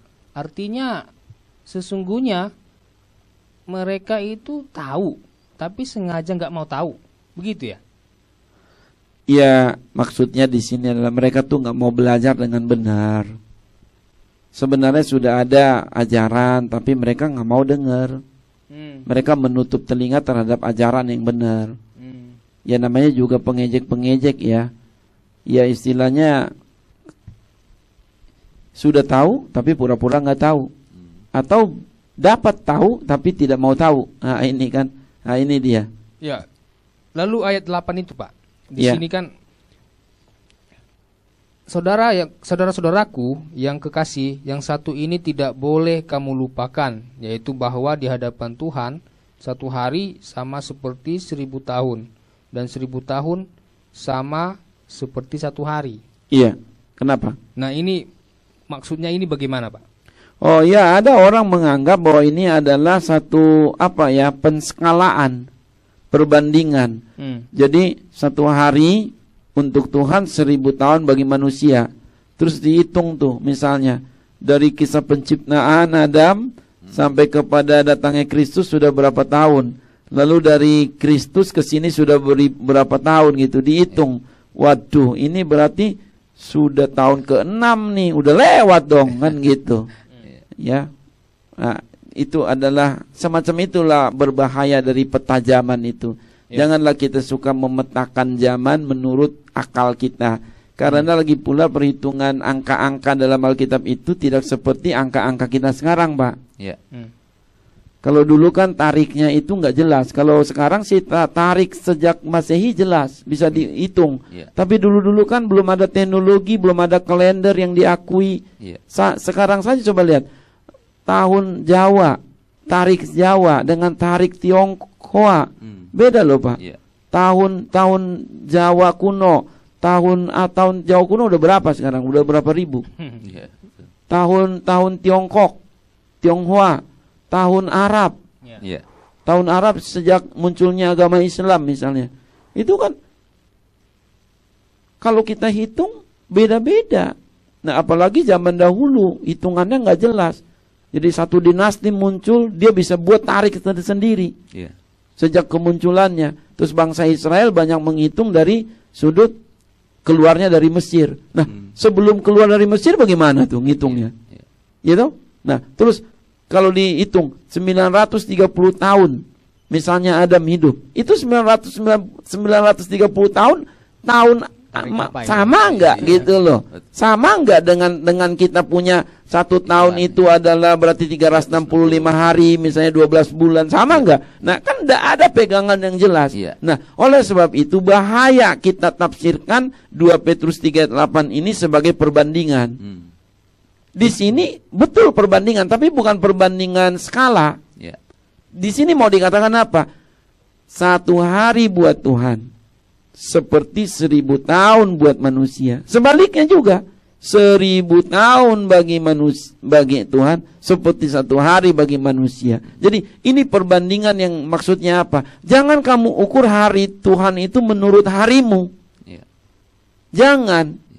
Gitu loh. Dan sudah berulang-ulang tadi Tuhan berkata, hanya Bapa di sorga yang tahu. Anak pun tidak tahu. Sudah didesak pun. Itu kan kalau yang kita baca dalam Kejadian Matius pasal 24, itu kan mereka di situ Yesus belum mati sebagai Mesias ya. Setelah Yesus bangkit pun ditanya lagi, tetap saja jawaban Tuhan sama. Lihat kisah para rasul. Kisah para rasul dihubungkan dengan apa itu? Penegakan kerajaan Israel baru. Kisah Rasul 1 ayat yang ke-6. Coba lihat. Kisah Rasul 1 ayat 6. Maka bertanyalah mereka yang berkumpul di situ, Tuhan, maukah engkau pada masa ini memulihkan kerajaan bagi Israel? Jawabnya, engkau tidak perlu mengetahui masa dan waktu yang ditetapkan Bapa sendiri menurut kuasanya. Iya. Ini Yesus sudah bangkit, didesak lagi, sama jawabannya. Jadi kita ini jangan coba-coba mengukur-ngukur kapan Tuhan akan datang. Jangan. Nah, khusus buat murid-murid, angguran atau lebih baik kamu ngapain ayat 8. Tetapi kamu akan menerima kuasa kalau Roh Kudus turun ke atas kamu, Dan kamu akan menjadi saksiku di Yerusalem dan di seluruh Yudea dan Samaria dan sampai ke ujung bumi. Iya, daripada kamu sibuk-sibuk memikirkan yang kamu nggak perlu pikirkan, lebih baik kamu beritakan Injil. Nah, ada orang kutak-katik soal tanggal-tanggal itu tadi, kan kita bertitik tolak dari situ toh. Iya, betul. Kejadian apa? 2 Petrus 3 ayat 8. Disangkanya dengan dibuat peta sedemikian rupa. Nah, tadi Pak Edi Sandi mengingatkan juga soal dihubungkan dengan kitab Wahyu. Iya. Nanti kita juga akan bahas kitab Wahyu pada saat berikutnya. Tetapi di sini mau diingatkan bahwa 2 Petrus 3 ayat 8 itu tidak hendak membanding-bandingkan secara perskala. Jangan berkata bahwa kalau 1 hari buat Tuhan 1000 tahun buat manusia, berarti 6 hari buat Tuhan 6.000 tahun buat manusia. Jangan begitu. Iya. Lalu kenapa Pak di Alkitab Ya. itu dikeluarkan begitu 1 hari 1000 tahun Pak, Pak. kalau memang tidak ada skala Pak? Saya kok memahaminya seperti ini ya Pak ya, mengenai ayat 8 Ini ini Pak. satu-satu dulu ya. Coba ya. Satu Pak ya. Baik. Coba. Apa maksudnya? Ulangi Pak Edi Sandi Pak. Tadi kan Pak Pendeta menyampaikan bahwa kita nggak boleh menskalakan Pak yang dimaksud. Cuma pertanyaan saya yang saya masih bingung Pak, curious itu kenapa Pak itu dicantumkan Pak dalam firman Pak? Ya, Kalau 1 hari 1000 kenapa tidak salah. harus 1000 itu dan 1 hari itu? Iya, enggak apa-apa. Itu kan adalah perbandingan kan. Kalau kita ini kan sama seperti saya berkata apa? Rancanganmu bukan rancanganku. Sejauh timur dari barat, kamu tidak ada apa-apanya denganku. Itu kan angka 1 dengan 1000 kan jauh beda tuh. Iya. Jadi maksudnya apa? Kamu jangan coba-coba samakan harimu dengan hari Tuhan. Kalau bahasa Inggrisnya berkata like. Jadi seperti, hanya seperti pengandaian saja. Pengandaian bukan skala. Iya. Kalau skala itu kan harus matematis. Betul dah? 1 senti skala berbanding 10 meter. Iya. Kalau kita bikin market. Iya. Betul dah? 1 senti berbanding 10 meter. Itu harus jelas tuh ukurannya. Kalau ini tidak ukuran Pak. Ini adalah seperti, coba saya baca ulang ya. Akan tetapi saudara-saudaraku yang kekasih. Ini kan tadi hitungannya dengan para pengejek itu toh.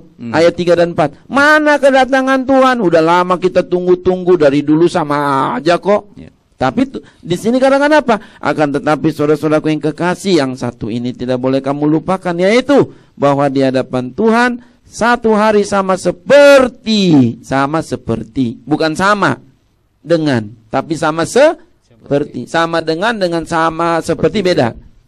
Ya Pak, sama seperti 1000 tahun, dan 1000 tahun sama dengan atau sama seperti?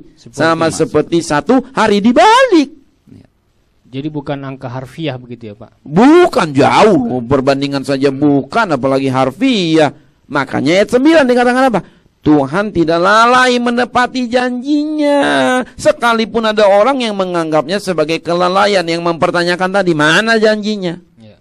Kok nggak datang-datang? Tetapi ia sabar terhadap kamu, karena ia mengendaki supaya jangan ada yang binasa, melainkan supaya semua orang berbalik dan bertobat. Ayat 10. Tetapi hari Tuhan akan tiba seperti pencuri. Itu dia. Ya. Iya Pak. Sebetulnya itu yang saya tadi mau Ungkapkan Pak. Oh ya, bagus lah. Jadi sudah benar gitu. Tadi saya mau tanya gitu. Karena saya melihat memang ada kaitannya dengan ayat 34 dan 9 10 itu, Pak. Iya. Seakan-akan Petrus mau mengingatkan bahwa buat orang yang tadi Bapak bilang mengejek, atau buat juga orang yang di ayat 9 itu tidak lalai Tuhan itu. Itulah untuk memahami itu. Jadi kita tidak perlu itu ya. Iya. Ya, Pak Pendeta, masih di teks ini ya Pak ya? Ya, silakan. Di situ kan langit dan bumi dan semua unsurnya ini akan lenyap ya Pak ya? Iya. Akan lenyap. Ayat 10. Iya. Lalu nanti akan datang langit baru dan bumi baru. Iya. Ayat 13 itu. Iya. Ini sebenarnya kan harus dibaca sebenarnya semuanya. Nah, pertanyaannya begini Pak.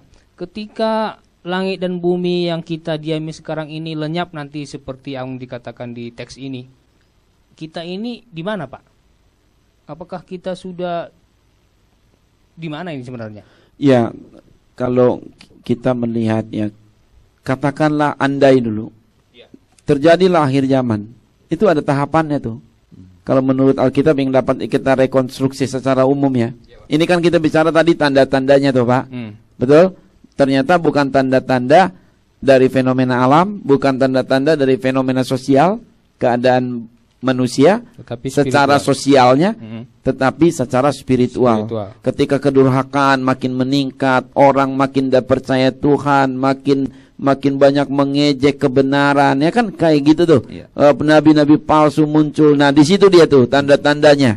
Oke? Nah, sekarang kita kalau begitu mengikuti maunya Bapak dulu, kita melompat. Kalau terjadi akhir zaman, mulai dari kapan gitu kan? Mulai dari apa? Kalau kita membaca 1 Tesalonika dulu, pasal 4, dimulai dari sangkakala Allah berbunyi. 1 Tesalonika pasal 4, ayat yang ke-15 dan 16. Ayat 16.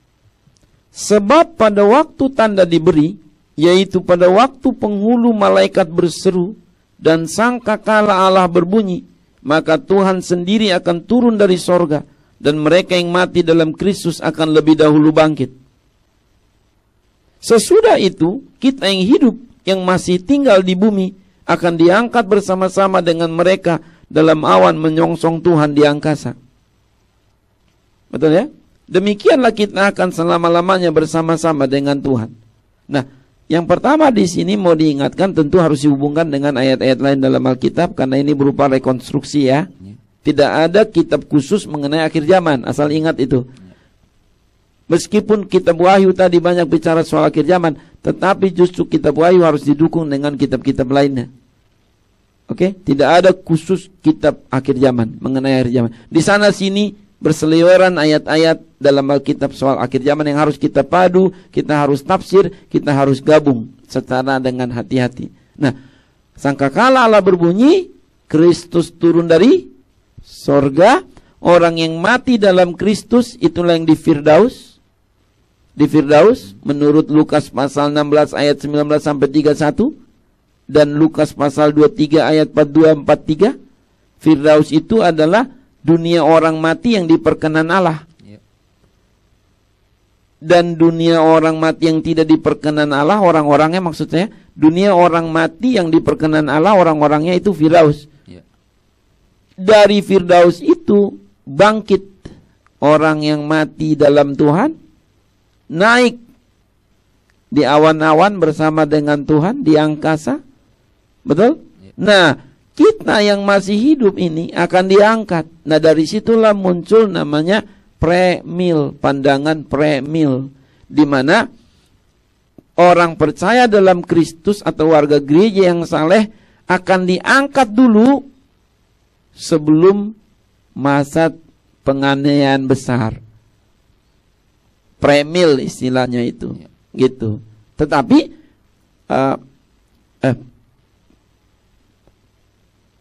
orang yang tidak sungguh-sungguh dalam Tuhan, dia masih tinggal di bumi. Itu ada ceritanya tersendiri. Gitu, Pak. Berarti di situ bumi dan langit itu masih ada ya, Pak? Di mana?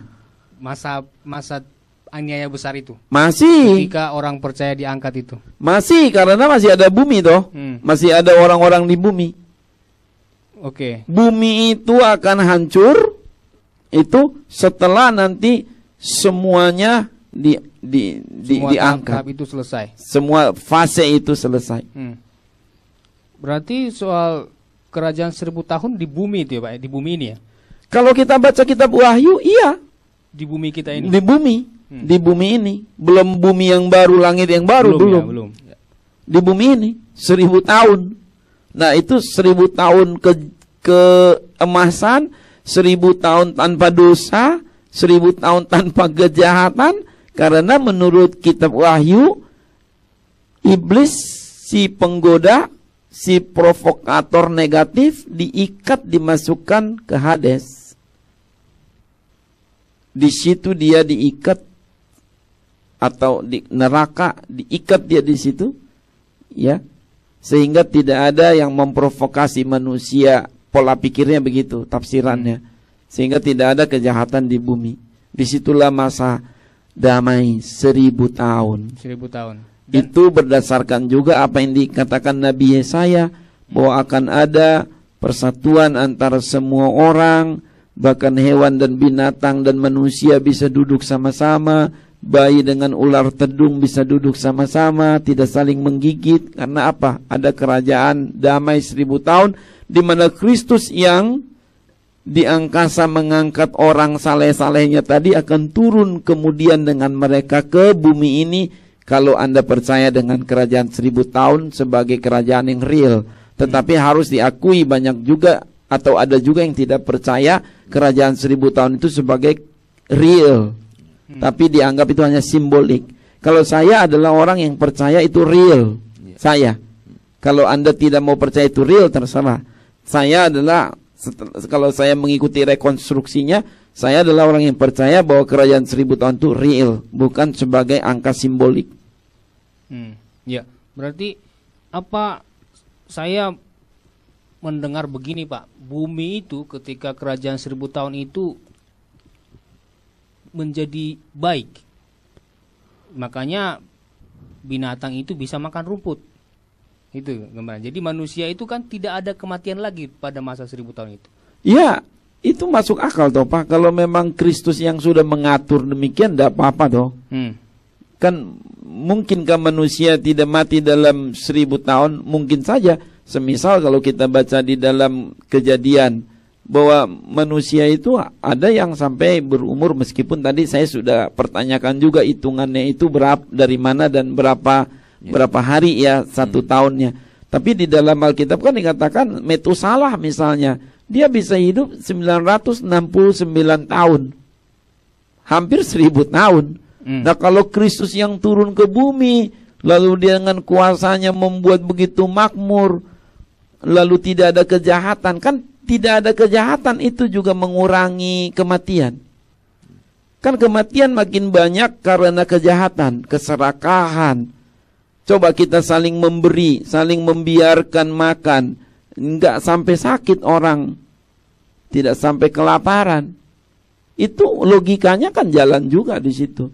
Jadi apakah mungkin tidak ada kematian selama 1000 tahun itu? Mungkin, karena itu adalah sudah tahap pada penguasaan Tuhan.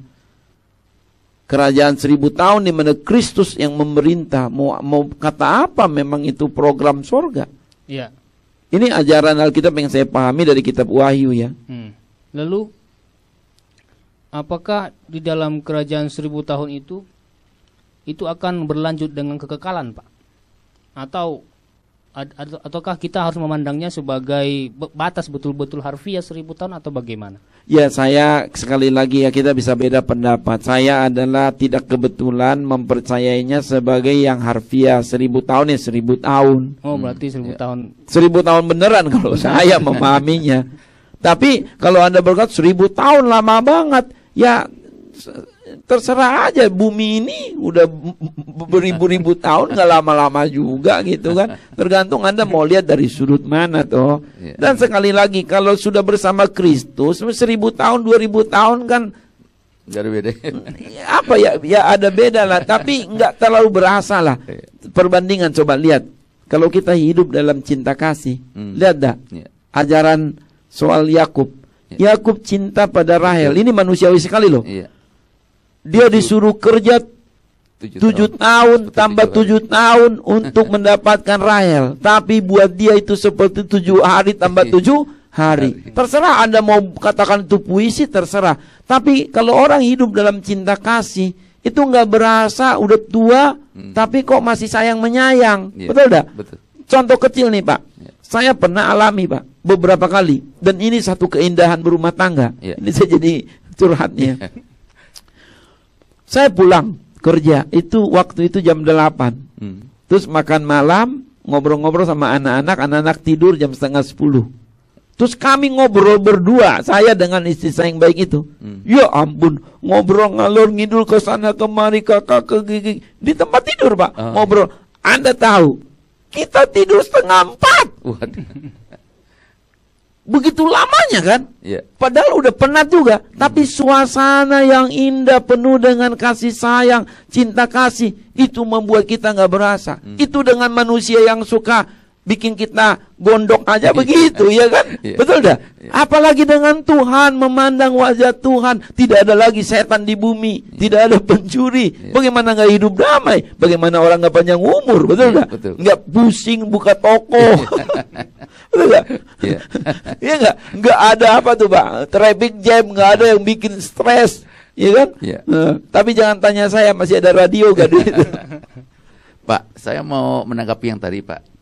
Saya pernah mendengar ada 2 kelompok ya, Pak ya, mengenai premil itu, dan satu lagi pos ya, Pak ya. Nah, kalau tadi Bapak bilang Bapak lebih kepada yang pre ya, Pak ya. Apa perbedaannya dengan pos, Pak? Ya, sebenarnya ini Bapak moderator kita ini sudah membawa kita kemana-mana, Pak. Ya, saya usul, kalau boleh usul. Bagaimana kalau itu kita bahas pada berikutnya atau edisi apa? Episode berikutnya. Ya. Tetapi kita ke teks ini, Ya. gitu. Ya. Ya, saya juga kok tergoda tadi untuk menjawabnya. Ya, Iya. tadi Nah. karena ke bumi, Pak, bumi lama dan bumi baru. Oke, Iya. jadi bumi baru dan bumi lama itu adalah tempat manusia dalam kekekalan ditempatkan. Nah, agak kaget mungkin Anda memahami pernyataan saya ini. Saya merekonstruksi kitab Wahyu dan surat 2 Petrus ini soal bumi dan langit yang baru. Ini adalah tempat manusia di mana ditempatkan dalam kekekalan. Itulah sorga bagi manusia. Dan sorga yang ditempatkan itu bukan di bumi ini. Kalau saksi Yehova menganggap bahwa bumi inilah yang diperbaharui menjadi baru. Ya. Tidak begitu. Kalau menurut kitab Wahyu, hancur dulu semua, Ya. bukan bumi ini yang diperbaharui. Juga bukan kerajaan 1000 tahun. Ya. Bumi baru dan langit baru bukan kerajaan 1000 tahun. Ya. Tapi bumi baru, langit baru, kota baru, Yerusalem baru, itu adalah yang Tuhan jadikan kemudian. Disitulah manusia-manusia yang pada akhirnya ditempatkan menjadi sorganya. Ya. Jadi, Nah, ada pertanyaan memang ya yang akan kita bahas selanjutnya kapan-kapan. Ada pertanyaan. Kalau begitu, apakah sorganya Allah dan para malaikatnya beda dengan sorga buat manusia? Nah, saya merekonstruksi saya pribadi dari pernyataan langit bumi yang baru itu, memang pada akhirnya kita harus mengakui atau saya mengakui bahwa kita disebut bersama-sama dengan Allah bukan berarti kita satu tempat tinggal dengan Allah. Tetapi Allah akan menyediakan sorganya tersendiri dengan bagi kita, yang kalau kita baca di situ kita bisa juga melihat Allah tapi tidak satu tempat. Ya. Itu harus direkonstruksi perlahan-lahan dan baca teksnya. Dan bukan bagian kita hari ini. Ya. Itu Pak. Iya, Pak. Termasuk premil, postmil, ada pre-tribulation, post-tribulation, middle tribulation. Itu nanti kita akan coba bahas. Iya. Ya, Pak. Ya. Apa lagi, Pak? Ya, terima kasih masih bersama kami Sobat Prestasi dan pemirsa Babel TV yang dikenan Tuhan dimanapun Anda mendengarkan kami dari STT Lintas Budaya dan GKRI Jemaat Jakarta Breakthrough Community di Understanding More. Hari ini kita bicara tentang 2 Petrus pasal 3 ayat 1 sampai 16. Namun sebelum kita lanjut pembicaraan ini sekitar 10 menit ke depan, informasi tentang SPM perlu kami perbaharui. Sobat Prestasi dan pemirsa Babel TV, kita ini SPM angkatan ke-19 kita undur. Seharusnya kan kita mulainya kemarin tanggal 7. Namun karena STT Lintas Budaya banyak kesibukan, maka kita mundurkan itu jadwalnya menjadi hari Senin tanggal 21 September. Jamnya adalah jam 6:30 sore. Kita mengharapkan bahwa banyak orang yang bekerja boleh setelah pulang kerja ikut kelas ini. Maka silahkan daftarkan diri Anda segera di nomor 021 4584 5975 4584 5975. Bagi Anda yang mau berkhotbah dengan baik, dengan benar, dengan simetris sistematis, silahkan segera mendaftar. Begitu informasi tentang SPM. Baik Pak Pendeta, kita kembali ke perbincangan kita di teks 2 Petrus pasal 3 ayat 1 sampai 16. Iya. Jadi tadi itu kan Pak pesan dari Rasul Petrus mengenai sikap hidup yang seharusnya di zaman akhir. Yang pertama adalah kita memiliki penantian yang benar ya Pak. Penantian yang benar. Iya, jangan ikut-ikutan dengan para pengejek akhir zaman, tapi juga jangan keterlaluan berbicara mengenai akhir zaman tanpa dasar. Yang kedua adalah kita menjaga perilaku yang bersih.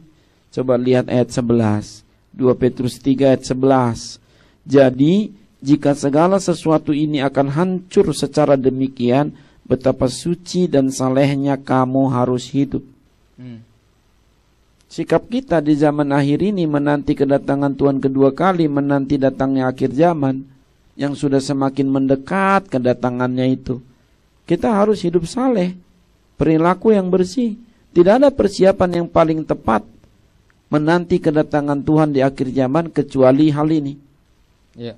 Jangan hanya sibuk dengan melihat tanda-tanda sekitar, tetapi coba kita menjaga perilaku yang bersih.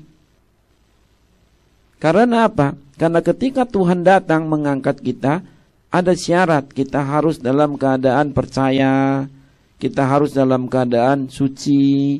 Memang kesucian itu bukan dari diri kita, melainkan kita terima dari Tuhan juga.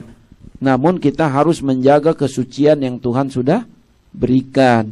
Yesus telah mati untuk menebus dosa kita. Kita sudah disucikan oleh darah Yesus. Jangan kita kembali lagi ke masa hidup yang sebelumnya, perilaku yang tidak benar. Maka Paulus berkata apa? Misalnya dalam 1 Tesalonika 5 ayat 23. Saya bacakan dulu lalu Anda boleh tanggapi kemudian ya. 1 Tesalonika pasal 5 ayat 23. Ini saya terus terang senang sekali dengan ayat ini. Meskipun ini sangat sangat idealis, tapi inilah firman. Semoga Allah damai sejahtera menguduskan kamu seluruhnya, dan semoga roh, jiwa dan tubuhmu terpelihara sempurna dengan tak bercacat pada kedatangan Yesus Kristus Tuhan kita. Haleluya. Jadi ketika Tuhan datang, mari kita sambut dia dengan perilaku yang bersih. Ya, Pak Idsan disilakan Pak. Ini Pak, yang di ayat 9 Pak, bahwa Tuhan itu sabar terhadap kita karena dia ingin kita semua orang itu berbalik dan bertobat Pak. Iya. Dengan adanya ayat atau pasal 2 Petrus 3 ini Pak. Jadi Petrus mengharapkan bahwa semua orang itu bertobat, berbalik dan bertobat Pak. Nah, berarti kalau begitu Pak, kalau misalnya tadi Bapak bilang kan tanda akhir zaman atau zaman akhir itu bahwa fenomena spiritual Pak. Nah, kalau fenomena spiritual ternyata Pak semua manusia itu bertobat Pak, berarti kan tidak jadi zaman akhir nih Pak, tidak terjadi akhir zaman Pak. Akhirnya dimundurin lagi nih Pak. Jadi sampai nanti suatu titik di mana nanti manusia banyak yang jatuh ke dalam dosa lagi, atau bagaimana nih Pak? Iya, mungkin cara membacanya yang harus kita berhati-hati. Saya coba bahas dari sudut pandang saya mengenai ayat 9 ini ya. Ayat 9 berbunyi, Tuhan tidak lalai menepati janjinya. Janji apa? Janji kedatangannya. Meskipun sekalipun ada orang yang menganggapnya sebagai kelalaian. Itulah yang mengejek-ejek tadi ayat 3 dan 4 ya. Mana dia gak datang-datang, bohong kan gitu ya. Tetapi Tuhan sabar terhadap kamu. Kamu di sini siapa? Seluruh manusia. Karena Tuhan menghendaki supaya jangan ada yang binasa, melainkan supaya semua orang berbalik dan bertobat. Jadi maksudnya apa? Tuhan itu sepertinya mengulur-ngulur kedatangannya ini untuk mengakomodir. Ini dari satu sisi ini, dari sisi positifnya. Jadi Rasul Petrus kan sedang mencoba menjabarkan mengapa sih Tuhan belum datang. Betul? Petrus mau mengatakan keliru tuh para pengejek itu, jangan kamu ikuti. Memang Tuhan sudah lama berjanji tapi belum datang-datang, tapi kamu jangan putus asa menantinya. Kan begitu. Sebab dari satu sisi adalah baik bagi manusia untuk Tuhan tidak langsung datang, justru harus disyukuri, karena dengan demikian akan lebih banyak kesempatan orang-orang untuk bertobat, berbalik dan diselamatkan. Itu pun nanti berhubungan dengan apa yang kamu lakukan sebagai warga gereja terhadap mereka yang belum percaya. Makanya dikatakan di dalam, saya bandingkan dulu ya Pak Sandi dengan Matius 24 tadi. Coba lihat ayat 14 Pak Tutur. Matius 24 ayat 14. Matius 24 ayat 14, begini bunyi firman Tuhan. Dan Injil kerajaan ini akan diberitakan di seluruh dunia menjadi kesaksian bagi semua bangsa. Sesudah itu barulah tiba kesudahannya. Iya. Jadi ada hubungannya dengan kesabaran Allah untuk menyelamatkan semakin banyak orang selamat. Coba tinjau dari sudut itu maksudnya menurut ayat ini. Oleh sebab itu dikatakan di dalam ayat 14 lagi. Sebab itu saudara-saudaraku yang kekasih, sambil menantikan semuanya ini, kamu harus berusaha supaya kamu kedapatan tak, tolong baca, kedapatan tak bercacat dan tak bernoda di hadapannya dalam perdamaian dengan Dia. Iya. Ayat 15. Anggaplah kesabaran Tuhan kita sebagai kesempatan bagimu untuk beroleh selamat. Ya. Jadi daripada kita mempertanyakan, saya batuk, mengapa Tuhan itu tidak datang-datang, lebih baik gunakan kesempatan itu untuk bertobat bagi yang belum bertobat, untuk hidup suci bagi yang belum hidup suci. Karena ini benar-benar mengancam. Kesudahan sudah di depan mata. Kenapa kamu sia-siakan kesempatan? Gitu loh. Itu loh. Jadi ya semacam ada dispensasionalisme ya. Oke, kamu berilah kesempatan dirimu diselamatkan Tuhan. Jadi katakanlah Tuhan itu menunda-nunda kedatangannya, tapi jangan dilihat dari bahwa dia tidak serius mau datang, tapi justru dia memberi kelonggaran waktu lebih banyak. Maka jagalah perilaku yang bersih, hai umat Tuhan.